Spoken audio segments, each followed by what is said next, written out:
everything just changed for the Toronto Raptors as, of course, the NBA draft lottery is tomorrow. And the Toronto Raptors spent the entire past season to get one of those top talents in this year's NBA draft. And Khaman Maluach is a guy we have talked about a ton on this Raptors channel, but Cooper Flag is the big mission, the guy everyone has their eyes turned to in tomorrow's draft lottery and getting the number 1 overall selection. And while that's still the goal, capturing that flag, it's the, battle cry we had this entire season while we were losing games, there has been a major development that just happened that frankly has flipped the script in terms of the Toronto Raptors positioning and where you can expect to draft and who's going to be where out there, because Khaman Maluach just had a video release, a couple of updates in regards to him being a much more intriguing prospect than was already there, and he was already a guy expected to go in the top 10. So we're going to discuss what the Toronto Raptors are looking for in the NBA lottery, why Raptors fans are looking at Maluach now as a guy that,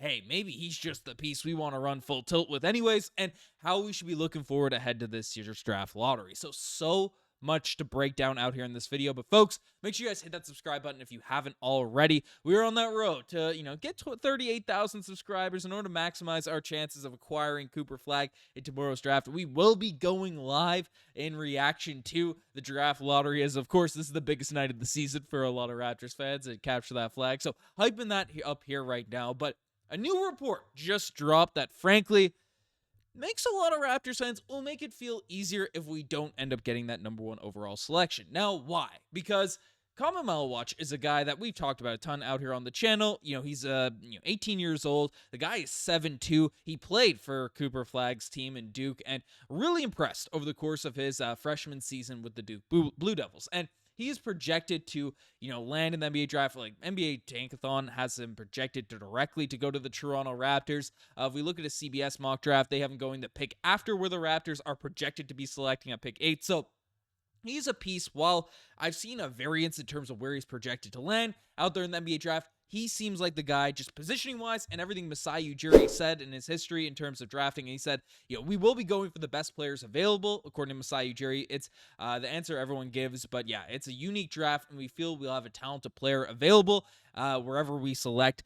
We tried to get one that fits our ball club. Yeah, we need another young big. We would definitely look into that, but it's not really focused on that. To be honest, there's a lot of talented kids. So while he says he's going to take the best talent available, he understands getting a young, talented big man is a center of focus for the Toronto Raptors. It's, we'll see how things shake out. Of course, we'll get more defined projections after this NBA draft lottery, but basically, Khaman Maluach is a guy that's projected to go in that range, and given his stats last season, it makes sense because, for the Duke Blue Devils last season, 8 points per game, 6.6 rebounds, 1.3 blocks, and not a ton of minutes, only 21 minutes per night, was shooting 71% from the field, just overall a good player. And we know Khaman Maluach, we've talked about him on the channel. What's the new update, Ben? What's going on with Maluach that has you getting excited? Well, it's a little leak kind of workout video because you see the number there. He only took 0.4 threes per game, shooting 25% of the three-point line. The form looked nice. There's question marks about his development as a three-point shooter, but videos are coming out right now.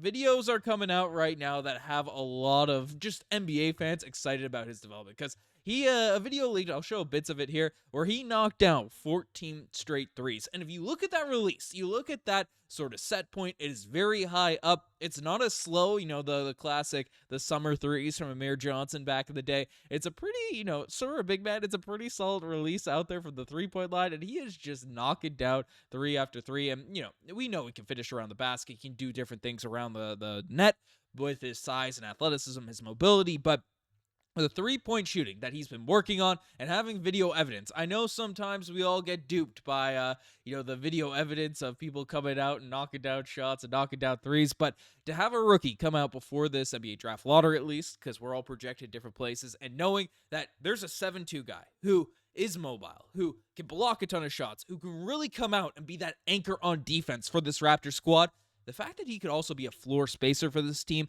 is an absolute just shoots him up in the modern NBA in terms of upside, in terms of value, in terms of where you could project him to actually land in your lineups. Now, of course, if we dive deeper in terms of the pros and cons to Maluach, there's some things on both sides in terms of what he's able to provide, because he's a great rim protector, as we already discussed. You know, if you have that 7'2" frame, you have strength, you look at him, he's got that strength, he's got that size. Khaman Maluach is definitely going to be able to, that's his selling point. That's why he's the top 10 selection. And he's very mobile, so not only will he protect the rim, you put him in a switch action, you put him in one of these, if he's forced to hedge, gets a Nick Nurse-style system coverage, right? He's able to be in those positions and not get burnt every single time. So that's very, very encouraging for a player that is 7'2". He finishes around the rim. He's a great lob threat, which is exactly what you want to see. And now, on the pros, you could see it, I added it there, he is now a potential floor spacer for the Toronto Raptors. And that's what really should get fans excited. That should be, on top of just, because these centers always come in, they have a ceiling if they can't knock down shots, if they can't knock down these things. But the fact that if he's knocking it down from the three-point line, not only will that impact the ability to floor space because he's a lob threat, but can also space the floor. Also, him as a free throw shooter, that has a big impact in terms of, you see Jakob Poeltl struggle with this at times, getting fouled at the end of games and not being able to be out there in the court because he's only making 50% of his free throws. That is not something you want to see for your center of the future, especially in a draft that's as important as this for the Toronto Raptors. So basically, lots of developments there. Of course, he's not the perfect prospect, and this is a little bit jakily built, but essentially from everything I gather on the scouting reports, he doesn't create his own shots. He's set up through those lob threats, and that's why the jump shot's probably even more important. If he can have a set shot, then he's able to do these different things, because he's not creating his own shots, he's not playmaking for anyone, and that's the difference between a guy like him and even a Derek Lively, right? And maybe it develops into this. I mean, we saw Serge Ibaka improve this with it when he joined the Toronto Raptors, but basically, it's if you're just in those positions where you can only catch around the rim and finish at the basket, or take those set shots, you don't have that added element of Marc Gasol, Jakob Poeltl, Serge Ibaka in his ending days with the Toronto Raptors, where they're in that mid post and they're able to facilitate off of people. That is something you like to see out of a big man in the modern NBA. And then apparently he's also been inconsistent at times and undisciplined. And for the Duke Blue Devils, and why a couple of mock drafts had him going way later than a lot of Raptors fans would expect. But, it's because they had that ugly flame out, and Maluach was not good in that final game for the Duke Blue Devils of his college basketball career. So those are all things you have to factor in. Again, he was playing with Cooper Flag. This is something I want to make before the draft lottery, before we go live tomorrow, before we get all this stuff going, because, if we don't get it, we are still fine. It's not like one of those drafts where it's, there's only this amount of guys. There are a lot of people out there in the top 10. The Raptors won't fall below 10. There's a lot of people out there in the top 10 that really can get you excited going into next season. So, while the goal, and I keep spamming this animation, is getting Cooper Flag out there, get at the top, but there are a lot of positives that the Toronto Raptors can move in with this direction moving forward in the future. But let me know what you guys think about all this in the comment section down below. Do you want to see Khaman Maluach become a Toronto Raptor? Let me know, especially with the floor space, with the three-point shooting, everything along those lines. Anyways, you guys are the best. I'm signing out.